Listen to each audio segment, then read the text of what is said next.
賣方唔開發票，買方能唔能夠拒付付款呢？喺商業嘅交易中，發票嘅開具與付款嘅支付係買賣雙方經常見到嘅爭議焦點。當賣方未開具發票嘅時候，買方是否有權拒付付款呢？今日嘅法律顧問單位就遇到類似嘅案件，我哋為大家分享一下。A 公司作為買受人，以 B 製造公司呢個出賣方簽咗一份設備嘅買賣合同，約定採購價值86萬嘅設備。付款嘅方式係分期付款，賣方應提供等額嘅發票。合同簽咗之後， B 嘅製造公司就按照約定向 A 建築公司交付咗設備，經雙方結算。B 製造公司共交付咗價值86萬嘅設備。A 建築公司已經支付咗72萬，剩餘嘅款項係14萬。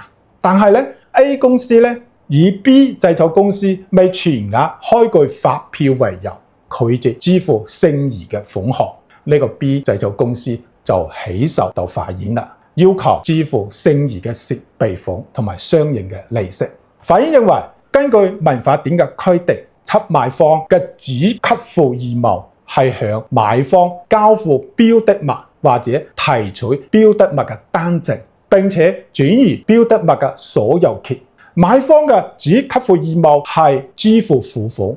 開具發票係屬於從給付義務，係基於只給付義務而產生嘅，不具有同等嘅法律地位。喺呢個案件中， B 製造公司已經履行咗交付設備嘅只給付義務。A 建築公司應該履行支付全部付款嘅只給付義務。A 建築公司唔能夠僅以未全額開具發票呢一從給付義務為由拒絕支付付款，因此法院就判決 A 建築公司向 B 製造公司支付剩餘嘅14萬付款同埋相應嘅利息。如果買賣雙方喺合同條款中明確約定先開發票再付付款嘅先後順序以及唯一責任嘅，賣方唔開具發票，買方能否拒付付款呢？喺呢種情況下，未開具發票可被視為付款嘅條件之一。例如喺一單案件中，雙方喺合同中明確約定先開發票後付款，